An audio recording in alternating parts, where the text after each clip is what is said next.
De hecho, la gente tiene una gran preferencia por los aviones, por los tanques, porque visualmente son muy atractivos. Y la gente suele olvidar un arma extremadamente importante en la guerra moderna desde el siglo XX, y esos son los submarinos.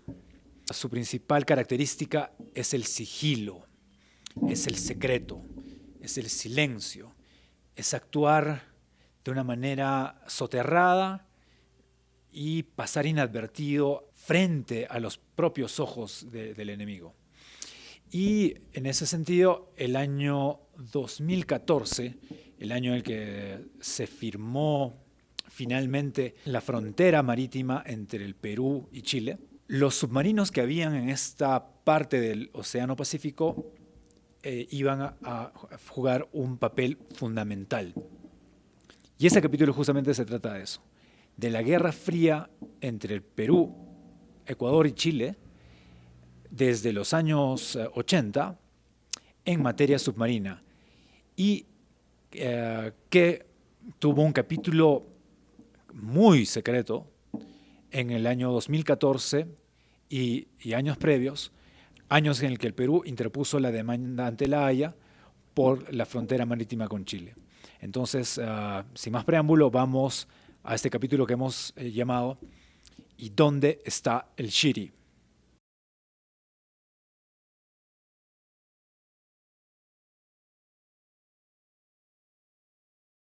¿Y cómo era el inventario de submarinos en esta parte de la cuenca del Pacífico en el año 2008?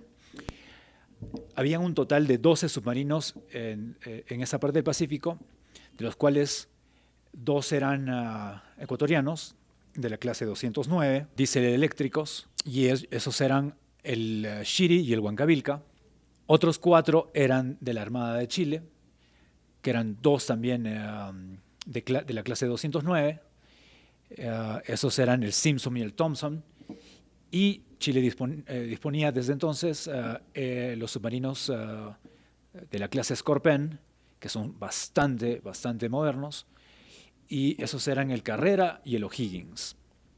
Y mientras que el Perú disponía de 6 submarinos en su flota, también de la clase 209, que en su mayoría datan de los años 80. Entonces, en esta parte del Pacífico había una gran presencia de submarinos de la clase 209. ¿Y cuáles eran los antecedentes geopolíticos entre el Perú, Chile y Ecuador en el año 2008? El año 2008, bueno, Perú ya 10 años antes ya había firmado un acuerdo de paz con el Ecuador. Las relaciones diplomáticas eran muy buenas. Por otro lado, la frontera marítima entre el Perú y Chile, según el Perú, no estaba bien definida. Pero por el lado de Chile decían de que no había nada que negociar. Entonces es así que el año 2008, durante el gobierno del presidente Alan García, finalmente el Perú preparó una demanda ante el Tribunal de la Haya por los temas límite marítimo con Chile. Y asesorado el presidente Alan García por su excelente vicepresidente, el almirante Luis Gianpietri. Él fue uno de los creadores de la Fuerza FOE. Alan García, a diferencia de su primer gobierno, en el 2008 sí se comportó como un verdadero hombre de Estado. Y evaluando las condiciones, vieron que luego de que Chile se negara a resolver el asunto limítrofe marítimo de manera bilateral, vieron que ya era momento de presentar la demanda ante la Haya. Y eso fue lo que hicieron en enero del año 2008. Y Ollanta, quien hizo algunas cosas bastante bien en temas geopolíticos del Perú, quizás no tanto en temas políticos nacionales, ya que su esposa estaba a cargo de esas materias, pero en temas geopolíticos, Humala conservó el núcleo diplomático formado por el presidente Alan García. Entonces, esa continuidad permitió que el Perú prepare una demanda muy bien hecha en La Haya y que esta finalmente sea leída en el año 2014. Y la demanda peruana sostenía que la línea fronteriza marítima que existía en el año 2008 era injusta, ya que los tratados pesqueros habían delimitado el territorio peruano y el chileno en el mar con una línea, con un paralelo que iba horizontalmente del este al oeste, y que frente a las costas peruanas no había un espacio marítimo directamente, y que por lo tanto se estaba perjudicando los derechos del Perú. Y la demanda sostenía de que una línea equidistante, una medianera, sería una mejor línea fronteriza entre el Perú y Chile. Pero Chile decía de que no, que ya los tratados pesqueros habían zanjado esa diferencia y que habían fijado convenientemente la línea fronteriza. Entonces, ahí es que el Perú prepara la demanda ante la Haya, y finalmente el año 2014 se llega a la lectura de ese fallo. Y durante este proceso, ¿qué presidentes pasaron por nuestros países? En el Ecuador estuvo Rafael Correa durante todo el proceso. En el Perú estuvieron Alan García y Ollanta. Y en Chile estuvieron alternativamente Sebastián Piñera y Michelle Bachelet. Y luego nuevamente Sebastián Piñera asumió el cargo para finalmente recibir la lectura de la sentencia de la Haya. Entonces, desde el año 2008, todos nuestros países comenzamos a manejar los diferentes escenarios que podrían tener como resultado el fallo de la Haya. Y podría haber un escenario en el que sea un statu quo, en el que el Perú tenga que aceptar el estado de las cosas, es decir, la línea del paralelo, y no se moviera para nada esa frontera. Otro escenario que se manejaba era uno en el que el Perú fuera parcialmente beneficiado con un territorio marítimo que no poseía, y que Chile tuviera que ceder un poco, ¿no?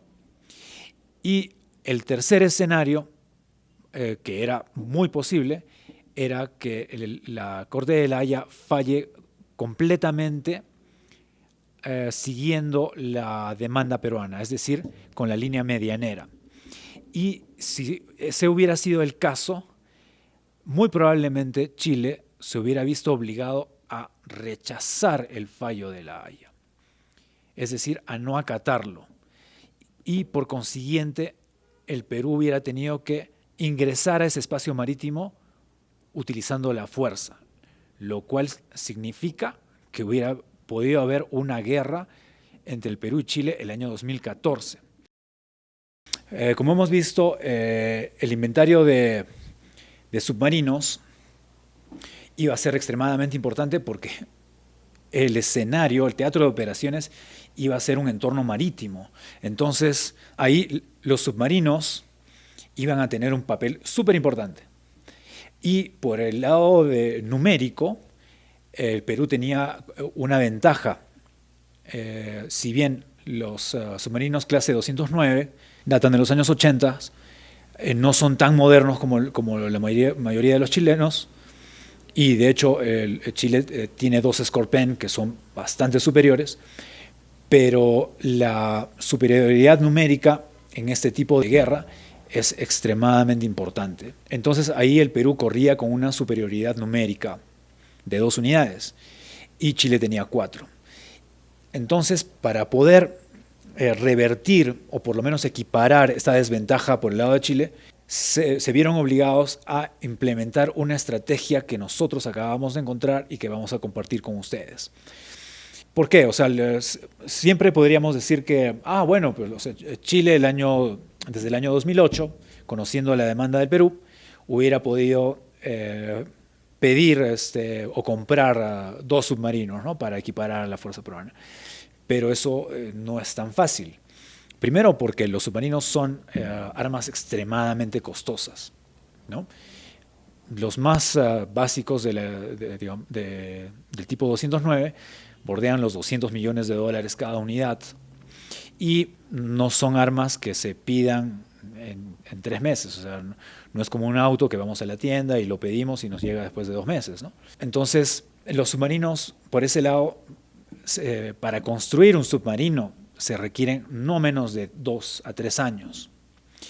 Y 2 a 3 años más para capacitar y entrenar a la dotación que va a comandar esas naves. Entonces, el tiempo ni el dinero alcanzaban para reducir esta diferencia con el Perú. Entonces, lo que hicieron los chilenos fue llamar directamente a su aliado militar en la región, que es el Ecuador. Y lo hicieron de una manera muy discreta, muy inteligente. Aquí ya es muy importante comenzar a ver cómo van coincidiendo las fechas de los acontecimientos. Por ejemplo, el 14 de enero del año 2008, Ecuador le da la buena pro al astillero Asmar de Chile, Talcahuano, para que ellos realicen el upgrade y repotenciación de los 2 submarinos ecuatorianos, del Shiri primero y después del Huancavilca. Y el 16 de enero del año 2008, es decir, solamente 2 días después, el Perú presentó la demanda ante el Tribunal de La Haya.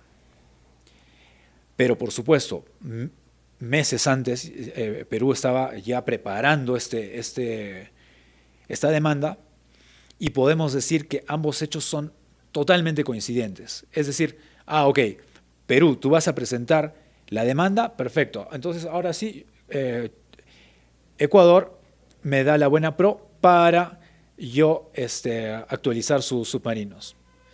Exactamente en las mismas fechas. Eso ya es lo primero, pues, ¿no? ¿Y qué es lo que comprendía este proyecto Albacora? Incluyeron prácticamente reconstruir, sobre todo, el submarino Shiri, que era el más antiguo y que fue afectado no por uno, sino por 2 incendios.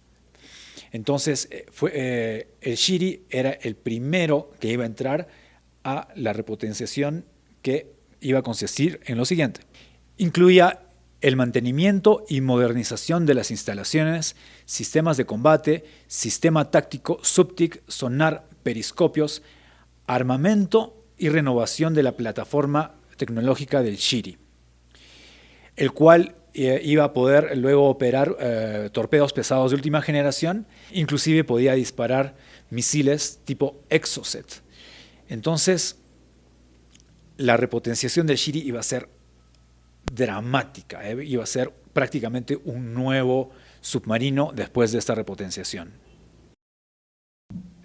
Al ser equipos chilenos los que implementen todo el upgrade en los submarinos ecuatorianos, los chilenos iban a conocer ambos submarinos mejor que los ecuatorianos inclusive. Es más, en el contrato del proyecto Albacora dice que los chilenos iban a volver a capacitar a los ecuatorianos en el uso de sus submarinos. ¿Ok? Entonces, esos submarinos iban a ser tan dominados por la Armada de Chile, por los submarinistas chilenos, que los hubieran podido utilizar en un eventual escenario de conflicto marítimo con el Perú el año 2014. Esa es la razón fundamental de todo esto. Y esta es el core, el centro de esta investigación. Entonces, es importante que lo anoten. Y en otra parte de este proyecto Albacora se menciona que la repotenciación iba a ser para recuperar las capacidades operativas de ambos submarinos y para destinarlos a la lucha contra las drogas en la frontera norte con Colombia. Oiga, o sea, van a ponerle misiles Tiger Shark y Exocet para luchar contra lanchas de narcotraficantes. Nos quieren ver con cara de payasos, creo, ¿no? Una repotenciación de ese tipo es de carácter ofensivo, es decir, que estaba orientado a poder hacer frente a la fuerza de submarinos del Perú si fuera el caso, ¿no? Entonces, fíjense cómo van cuadrando aquí las cosas. Y siguiendo con las fechas de este proyecto, en febrero del año 2009, el Shiri inicia repotenciación en el dique de Asmar Talcahuano. Y ahí les tenemos unas imágenes que no son gran secretos, pero sí son imágenes que hemos sacado de algunos foros que están muy interesantes de ver. Luego, en febrero del año 2012 debían terminar los trabajos de repotenciación del Shiri. Y en marzo del 2012 debía iniciar la repotenciación del Huancavilca. Y finalmente, enero, febrero del año 2014, iba a terminarse la repotenciación del Huancavilca. Es decir, que ambas unidades estaban planeadas estar listas justamente en los meses en los que la Haya iba a dar su veredicto final. ¿Ok? Entonces, eso también cuadra muy exactamente. Es decir, Chile y Ecuador alistaron todo como para tener esos dos submarinos, el Shiri y Huancavilca, listos por si fueran necesarios. ¿Necesarios para qué? Para apoyar a Chile en un eventual escenario militar con el Perú. Fíjense. Ya estamos en el año 2009. El Shiri está siendo sometido a una repotenciación completa. Han abierto el casco del submarino, han cambiado las baterías, todo el cableado, etcétera, etcétera, etcétera. Y estaba programado para terminarse el año 2012 para que inmediatamente después ingrese el Huancavilca. ¿Ok? Y bueno, y tampoco no es que un astillero tenga espacio para dos submarinos al mismo tiempo, o sea, eso no es posible. Tenía que entrar uno después del otro. ¿Y qué es lo que pasó el año 2010? Seguramente todos recuerdan el 27 de febrero del año 2010, que sucedió una de esas cosas que en los contratos se denominan como actos de Dios, un evento fortuito de la naturaleza que nadie había estimado. Sucedió el terremoto del 27 de febrero del año 2010 a solamente kilómetros al sur de Talcahuano. Se produce este terremoto que fue uno de los más potentes de los que se tienen registrados en la historia de la humanidad y que causó un tsunami. Y el tsunami afectó a gran parte de la costa de Chile e inclusive llegaron algunos efectos hasta Hawái. Y por supuesto, uno de los puntos más golpeados por el tsunami fue justamente Talcahuano, que es donde se encontraba el Shiri en plenos trabajos de repotenciación. Estaban las piezas puestas ahí en el astillero, las baterías, esto y aquello, y el tsunami hizo lo suyo, llevarse una gran cantidad de partes que estaban ahí en el astillero. Tal es así que el mismo ministro de Defensa del Ecuador viajó hasta Talcahuano para ver las averías que había sufrido el Shiri como consecuencia del tsunami. Y eso tuvo un efecto en el calendario del proyecto Albacora. Se retrasó casi un año más. Es decir, que el Shiri sí lo tuvieron listo para antes del año 2014, pero todo el trabajo de repotenciación del Huancavilca se vio retrasado en casi un año. Es decir, que el Huancavilca no iba a estar listo por si se le necesitara en un escenario de enfrentamiento militar entre Perú y Chile. Y de hecho, el Huancavilca recién estuvo listo a finales, en octubre del año 2014. Fíjese todas las cosas que suceden y que son fortuitas de la naturaleza, ¿ya? Entonces, esto retrasó todo el programa y, por supuesto, se mantuvo la superioridad numérica de la Fuerza de Submarinos de la Marina de Guerra del Perú. Fíjense cómo suceden las cosas. Aunque en ambos países se insiste en un clima de confianza mutua, lo cierto es que en el ámbito castrense el ambiente no es tal. Silenciosamente, Perú ha intensificado la compra de material bélico a Rusia, Italia, Israel y Corea del Sur. Además, ha reforzado la cooperación militar con Estados Unidos. Hoy parte importante de sus contingentes de ejército, Fuerza Aérea y Marina están movilizados ante la eventualidad de que Chile no acate el fallo de La Haya. En tanto, en Chile, las Fuerzas Armadas se han desplegado en el llamado Teatro de Operaciones Norte, TON, y han realizado compras de última hora para equiparar el poder de fuego alcanzado por el Perú. Enero del año 2014, mientras probablemente muchos de nosotros estábamos disfrutando el verano en la playa o quizás la temporada de lluvias tranquilamente en la Sierra del Perú. Fíjense cómo estaban las cosas en la frontera sur entre Perú y Chile. ¿Y qué es lo que sucedía en Santiago los días previos a la lectura del fallo de La Haya? Llegó a reunirse el COSENA, que es el Consejo de Seguridad Nacional, que no es una reunión cualquiera, es una reunión que se da ante situaciones de grave emergencia, que reúne a las Fuerzas Armadas, al Poder Ejecutivo, a representantes de la ciudadanía, del Parlamento, etcétera, etcétera. Y uno de sus protagonistas fue el ministro del Interior de Chile, que se llamaba Andrés Chadwick, que es el mismo que estuvo de ministro del Interior cuando el estallido del año 2018 en Chile. Entonces, y sucedió algo inaudito.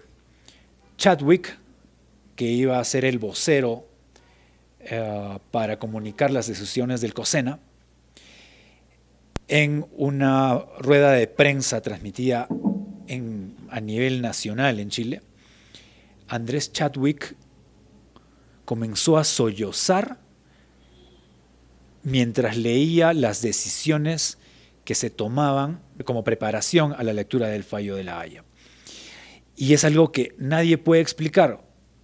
O sea, ¿por qué estaría llorando el ministro del Interior? Probablemente era porque ya sabían que el resultado no iba a ser muy favorable y que probablemente iba a haber una tensión muy grave con el Perú. Y de hecho, en el día de la lectura del fallo de La Haya, fue una situación muy tensa, que, repito, yo sin ser humanista, tengo que reconocer que Ollanta se portó como un buen profesional militar y que era presidente de la nación de aquellos años. Entonces, esas cosas sucedieron en los días previos. Y ahora vamos a ver qué es lo que sucedió en el Teatro Marítimo para que ustedes terminen de atar los cabos acá. Y como hemos dicho al inicio de este capítulo, los submarinos a veces son armas muy poco comprendidas, son subestimadas. Son armas casi invisibles que solamente pueden ser detectadas por su sonido.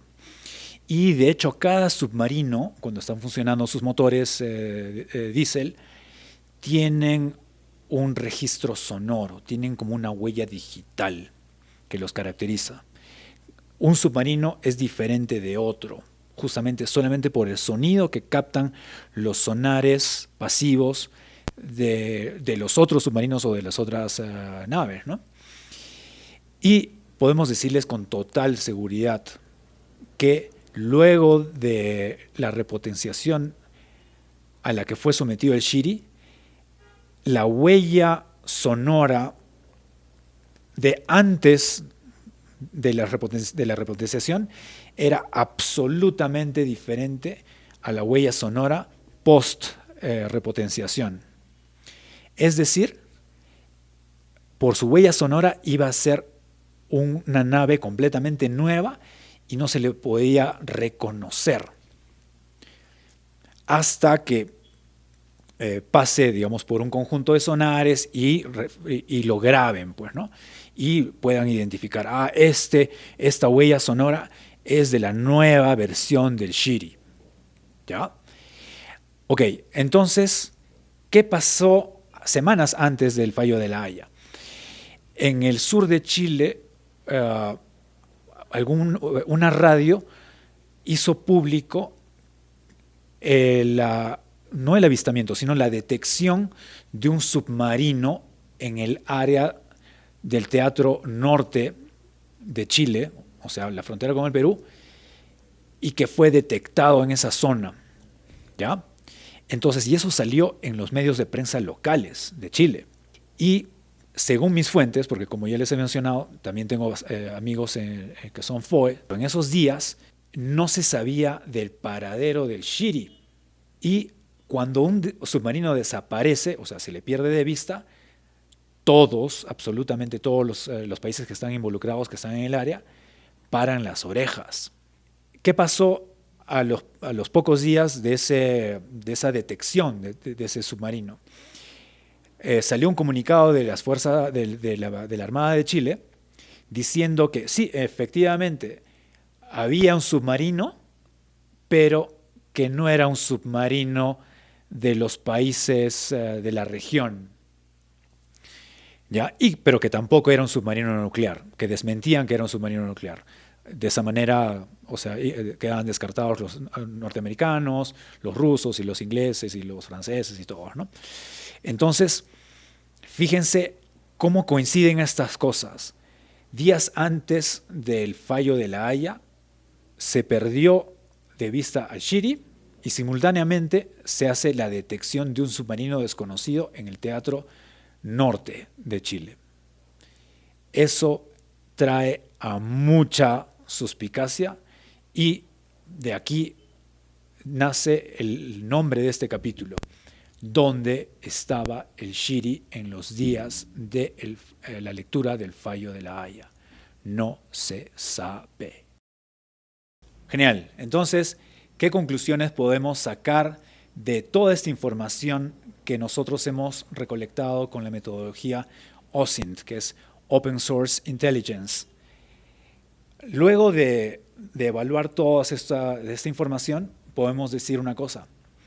Si bien Perú y Ecuador viven tiempos de paz, y así lo dicen en sus medios de comunicación y en sus reuniones, en las reuniones bilaterales entre Perú y Ecuador, es absolutamente seguro que el Ecuador va a apoyar a Chile, su aliado militar en la región, pase lo que pase, no importando si se deterioran las relaciones bilaterales con el Perú.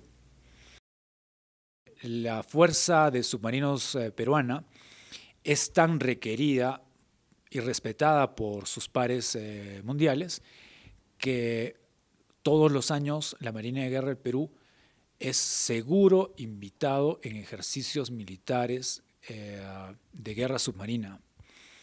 Y tal es así que para asegurar la participación de las dotaciones peruanas, el gobierno de los Estados Unidos destina un presupuesto millonario de casi $2 millones para asegurar que no falten los peruanos en esos ejercicios militares.